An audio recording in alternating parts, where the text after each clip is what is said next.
So I'm going to try to show you something that I just hung up on my wall. It's going to look rickety, but that's my latest decorating attempt.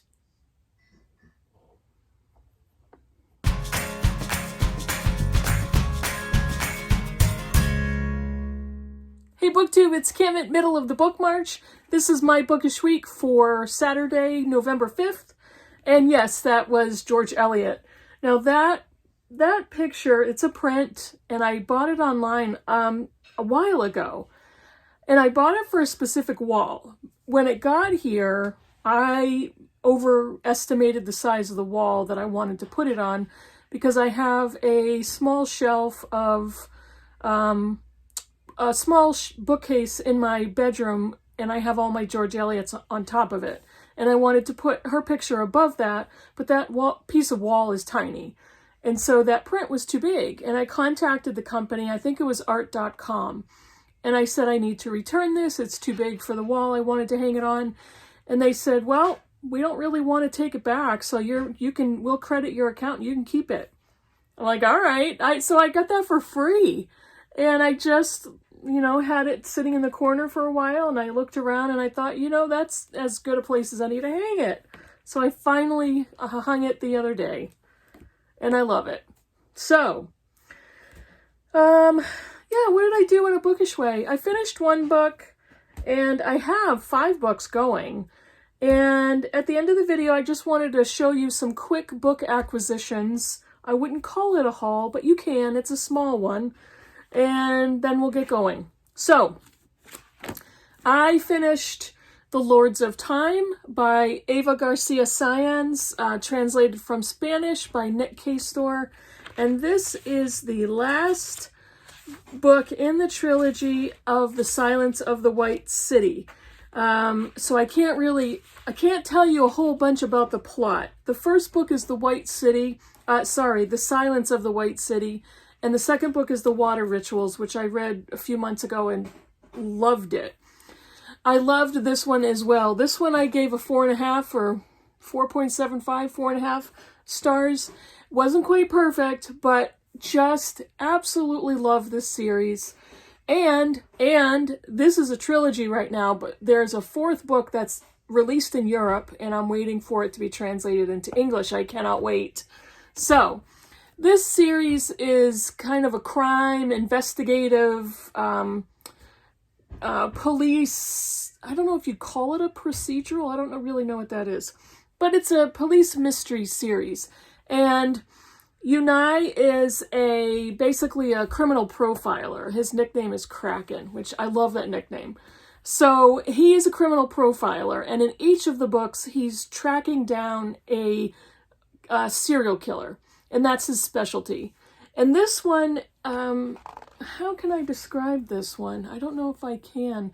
This is actually a story within a story. It's a book within a book, because he's using a just-released novel to read clues and get a direction into what to look into and what to investigate to try to find this particular murderer. Now, this is one of those series where you basically must start at the beginning, because if you don't, you're just not going to understand the rest of it. But it is so worth it. And I absolutely love this series. I'm not typically a series person. But after I read the first book, Silence of the White City, I bought the other 2 almost immediately. So, A+ for this series, this crime series set in Spain. That's another thing I love about it. I love her writing, I love the plots, I love the stories, the characters, all of it. So take a look at Silence of the White City by Eva Garcia Sáenz. It's definitely worth your time. So I couldn't really tell you very much about that book. That was the only book I finished. And like I said, I've got a bunch of books going. So I have 5 books currently going. 5? Do I have 5 or 6? I think I have 5. If I'm wrong, it doesn't matter. You'll hear about that. You hear about the 6th book at another video. I don't know. It just doesn't matter. So let me show you what I'm currently reading. Count of Monte Cristo, this is my reread. This is from Alexandre Dumas, translated from French by Robin Buss. This is the Penguin Classics edition. Excellent translation. And I'm rereading this one with my Critical Chicks book group. I am reading Tess of the D'Urbervilles by Thomas Hardy. This is a carryover from Booktober. Now, I have 2 books going so far for Nonfiction November. This one is Diana Preston, Before the Fallout, and it says From Marie Curie to Hiroshima. Nonfiction November is hosted and created by Olive from A Book Olive, and there are 4 prompts, and I'm in my last video I showed you the different books I had kind of set aside for that would fit those prompts, and I showed you my nonfiction shelves. This one I pulled out, which is not one of the 8 books I originally pulled out to set aside, but this is an excellent book that fits into the element prompt. And I did start it. I've read the first chapter, and I'm fascinated. She has an excellent writing style, and I'm really looking forward to getting deeper into that one. Almost the same with this one. This next book fits the secret prompt, and this is Zero Fail, The Rise and Fall of the Secret Service by Carol Leonig. She is a former Washington Post journalist. Yes. 3-time Pulitzer winner. And this is basically what it is. It's Rise and Fall of the U.S. Secret Service. Look at how tiny this book looks if I put it right in line with my head. But look at how big it looks if I this is like 8 inches out from me. Isn't that weird? So anyway, I don't know, it just struck my fancy. Again, I read the first chapter and I'm hooked. It's just so well written and just so interesting. So can't wait for that. Now, is that it? Oh, and I'm reading The Colony by Audrey McGee on my Kindle. So it's a novel. Audrey McGee is an Irish author. The book was longlisted for the Booker Prize. I'm almost halfway through. I love it. I cannot wait to keep going. My Kindle books are the ones I typically read at work, and so over the weekends, I honestly don't give them a lot of time quite often, but I might get to this one because I want to try to finish Tess of the D'Urbervilles, and maybe I can get to more of The Colony. So that's what I finished. That's what I'm currently reading. I've got some great books going. I have some awesome books that I cannot wait to get to. And this is going to be a quiet weekend at home for me and the family, and I'm gonna make some really good food. Oh, I made a broccoli cheddar soup the other day that is better than any broccoli cheddar soup I've ever ordered in a restaurant ever. It was fantastic. The next time I make it, I'm gonna buy bread for bread bowls, and you scoop out the middle of those little round loaves of bread. I can't wait. I might make it again over this weekend. But I also think that I've got some lasagna on the menu and maybe some enchiladas, I don't know. So I'm going to quickly show you some books that I hauled. All right, let's call it what it is. The first 4 books I hauled on my Vermont trip with AJ Dunn from AJ Dunn Reads and Writes. And we went to 2 bookstores. One of them is the Yankee Bookshop, which is a new bookstore. And let me show you, I think I only got 1 book. Yeah, I only got 1 book there, but it's one I'm really excited about. This is The Birdcatcher by Gail Jones. And I just read Corregidora last month by Gail Jones, which I loved. 5-star book, one of the best so far. And this is her latest book. Here's the Yankee Bookshop bookmark. Isn't that cute? In Woodstock, Vermont. Let's see, very quickly. Gail Jones was published by Toni Morrison, so she was kind of initially discovered by Toni Morrison. This is set on the island of Ibiza, and it's narrated by the writer Amanda Wardlaw, whose closest friend, a gifted sculptor named Catherine Sugar, is repeatedly institutionalized for trying to kill her husband, Ernest, who nevertheless refuses to leave her.